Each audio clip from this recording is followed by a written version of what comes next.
Hello, all you DIY fiends out there.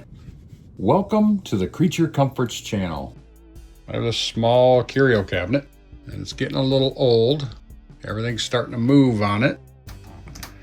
Legs are getting loose. So I figured why not take the opportunity to make this a little taller so it fits in with some other furniture around my house. My intentions are to take this and make it about 26 inches taller than what it is right now and add shelving to it.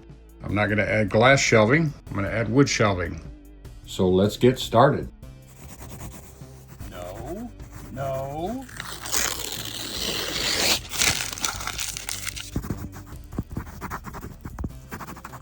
Yes!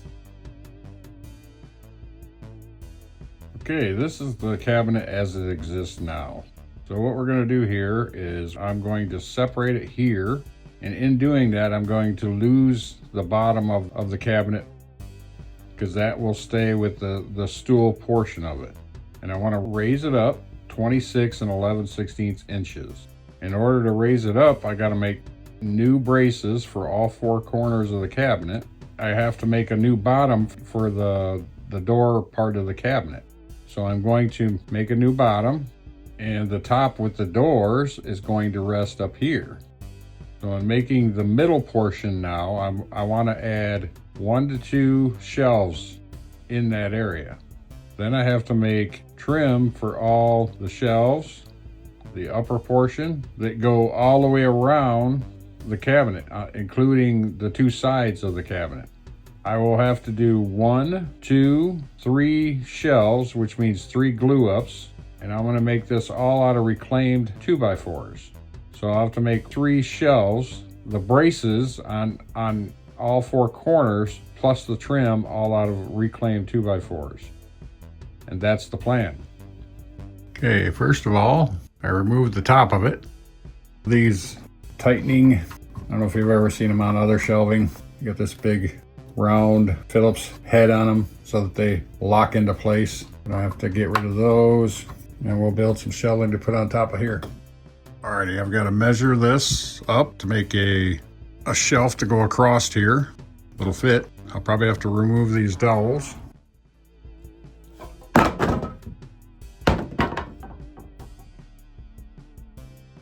Alrighty, I'm going to make us a shelf here.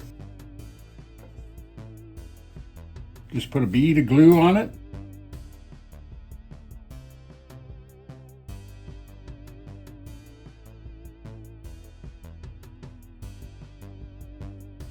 And we'll spread it out with our finger.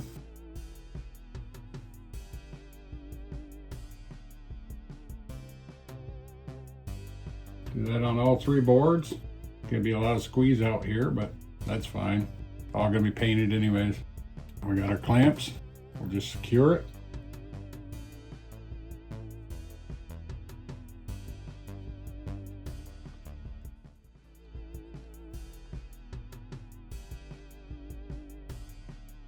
And to prevent cupping and keep everything fairly even, we'll put some weight on it. And we can give it a little bit more squeeze, hold it together. Alrighty, I ended up adding a lot more weight. I just wanted to make sure that everything was flat all the way across. And also, just a few pointers, just make sure you're flush on one end. This end, the 2 pieces that I cut down were not the same length. So just make sure they're flush on one side, so when you do have a kind of a squared side to cut from if you're using a table saw. This usually takes about an hour to dry, the wood glue. I usually wait 2 just to make sure because I may be cutting on it and I don't want it to come apart on my table saw. So, you know, while I'm cutting it.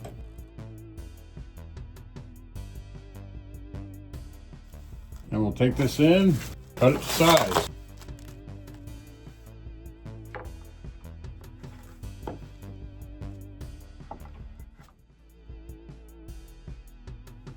Okay, I milled these 2x4s down for my braces, shelving. Mill them down to, it totally depends on what you're building. As far as my shelf, I'm going 1 3/4 by 5/16, which is about the thickness of the wood that's on the curio itself.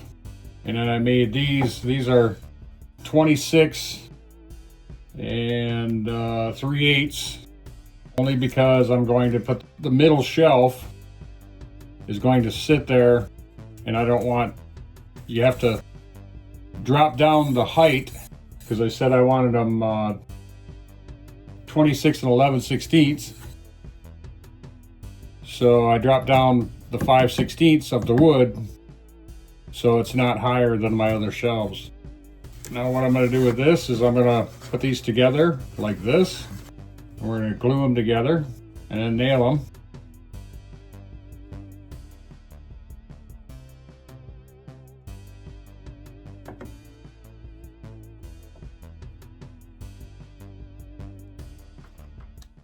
I think I'm going to clamp them first, so I get them close to where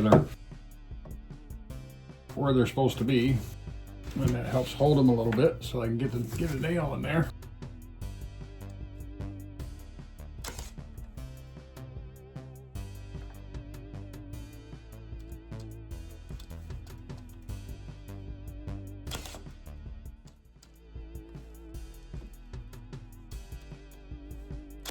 Just a few nails just to hold it.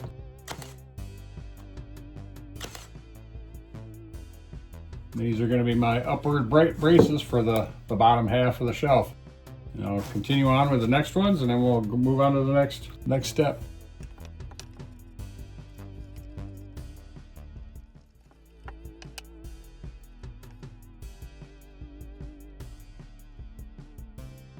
All right, now I'm going to measure these. That one's approximately 1 inch away from the edge. This one is 3/4 and 1 3/4. I'm going to do that all the way around.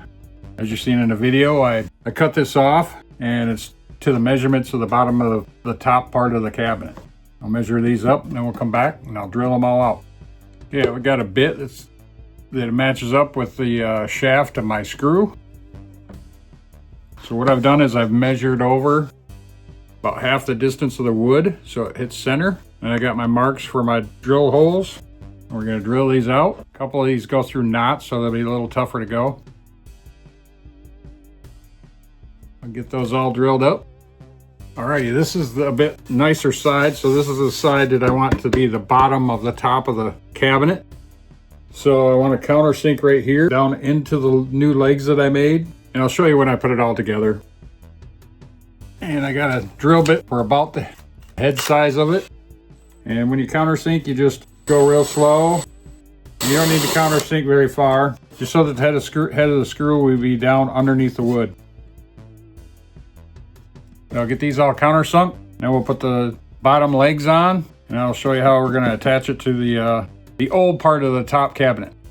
Alrighty, what I'm going to do here is this is a shorter side. The longer side goes on the side of the cabinet, because that's the way it's designed on the cabinet itself that I'm extending out. And what I'm going to do is I'm going to get this all flush, and I'll put a couple nails in it so it holds it in place while I'm screwing this together. And what I'm going to do is I'm going to put the nails in between the screws. That way it holds it right where I want it. And I'll put one in between here. Keeps it nice and flush, and we're going to drive these down in.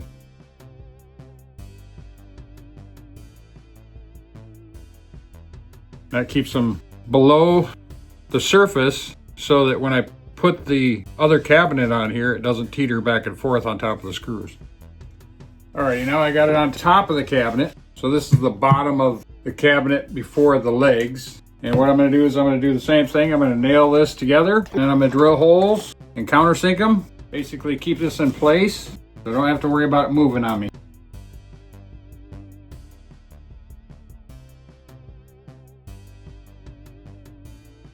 Now we'll drill a hole, countersink it, a screw in there. We're going to do that all the way around, except for where the doors are at.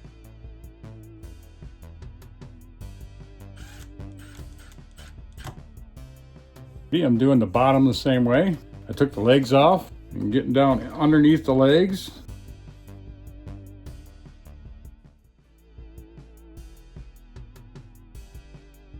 That way it doesn't interfere with the legs at all. We'll get this finished up and we'll come back and probably get the legs on it and stand it up. Alrighty, I've got my shelves in. I really didn't film this just because it's the same as the top piece. And I've got it all kind of put together. That I forgot to push record on, so we're gonna trim out these edges of the shelves so you don't see the side of it. What I do to trim this out is basically get close to where it's going to be, and then behind I take a pencil. It's a mechanical pencil, so it's really close to the edge, and I just mark it from behind and then take it to my miter saw and clip it off. Usually I'll clip just right on the outside edge of the line. That way it's really tight in here. And if you have to, you can go back and just nip some off if it's too tight. Now we're gonna put this on. I'm just gonna pin nail it to it.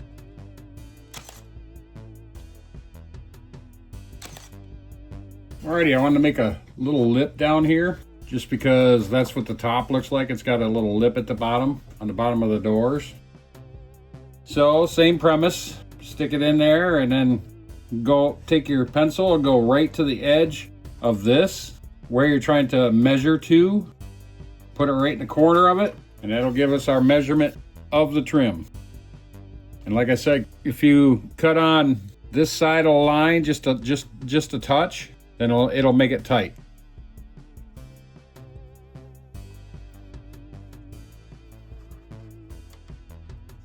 See how tight that is? Now that would hold by itself, but we're gonna stick some nails in it, and I made this purposely an inch because I got 1.25 inch nails in here.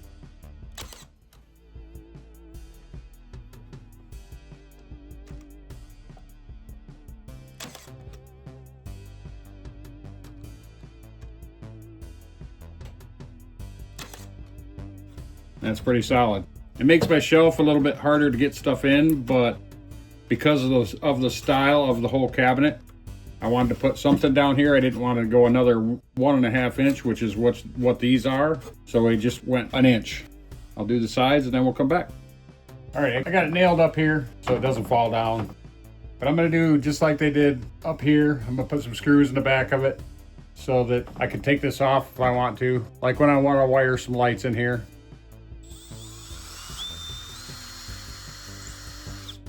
I'm just gonna use Kreg screws. I'm gonna do about 6 of them, 6 or 8 of them, all the way through the whole panel. Okay, I'm just gonna Scotch-Brite all this. I'm not gonna sand it right down and all that and everything. I'm just gonna paint it. But I wanna Scotch-Brite it first so it's got some tooth to hold the paint. And I did this to the top, I'm doing it to the bottom, just to take the shine off of it so the paint sticks to it a little better. Alrighty, so I've tore the light out of it, I've tore the hardware off it. I got the mirror covered up for painting it, took all the glass out of it, and the doors are off. Now this little ledge right here, that's where the doors are gonna rest, so it'll all be flush when they're all closed up. I had a Kreg screw that I tried to use, but that didn't work out for me, so I ended up filling that up. I should have paid more attention, it should have been in the back. If I didn't have the trim to the bottom, it just kind of looks like it's a stool down there. But it'll all come together once it's all painted up and all one color. Alrighty, I got these all Scotch-Brited just to put a little bit of tooth in it so that the paint will stick to it. And I believe this is a custom color I had made. You can use any brown, any kind of mid-tone brown. It's just a latex paint. Some stuff I had left over from a different project. The technique that I'm going to show you, I've used yellows underneath it, kind of orangey yellow. You could use just about any color with what I'm doing just to play with it and see what comes about. But this is just a base tone to get the newer stuff that I built and this older stuff to look close to the same. Get rid of that old color so we don't have a darker portion of it and a lighter portion of it. And it's a little easier to show you on the doors than it is the whole cabinet, just because of the space I have available and the equipment I have available at this time. But I'll get the whole cabinet all base toned, get these doors, both sides, finished up, and then I'll come back and show you what we're gonna do. Alrighty, I've got it all put together, painted over. And what this paint is an eggshell interior enamel, and I had it mixed up so it's really close to like a brown primer, spray paint primer. It's a little orangier. I had it mixed up so I could do some rust effects and stuff like that on a big area. But you know, just take in, you know, mix up some paint close to the color you want if you want something like this, and have them mix it up for you. But it's an eggshell. Doesn't matter whether it's an eggshell or flat or satin. But I'm going to attach the doors before we move on to the next part, so I don't have to have them laying around my house. They'll be on the cabinet. What I got here is a dark walnut stain. It's number 2716. And we're just gonna put this on there. And the thing about this is we're not gonna wipe it off.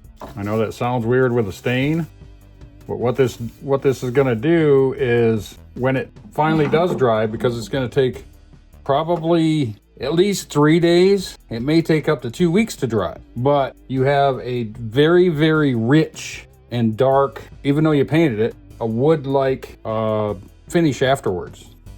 But the problem being is the stain does not soak down in.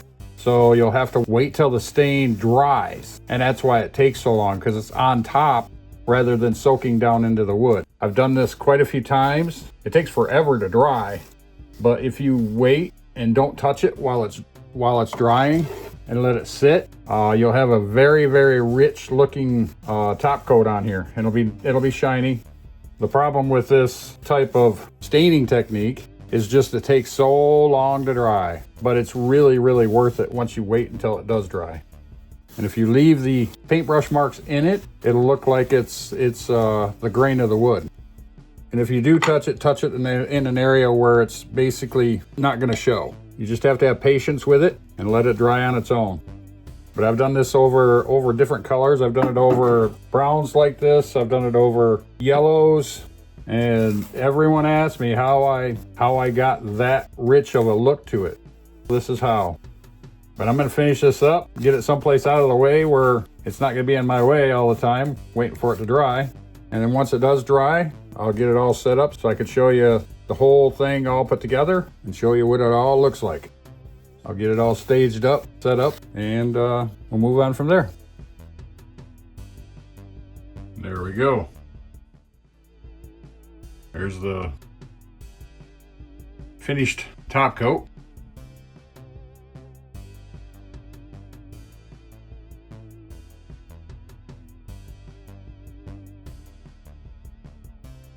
I think it makes it look pretty rich.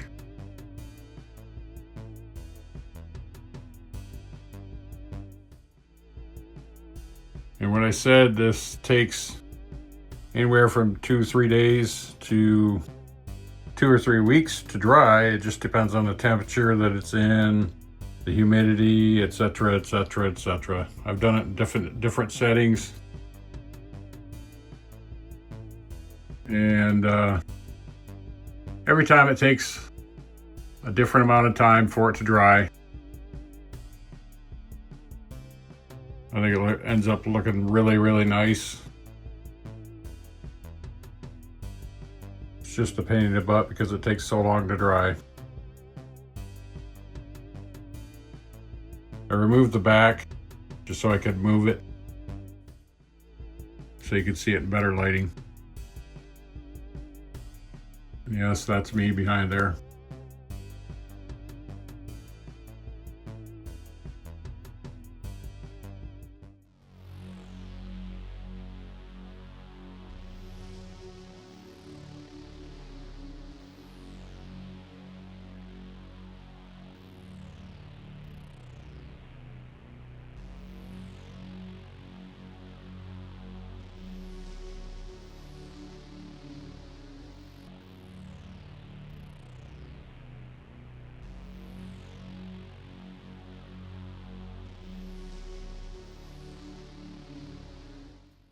Thank you for watching.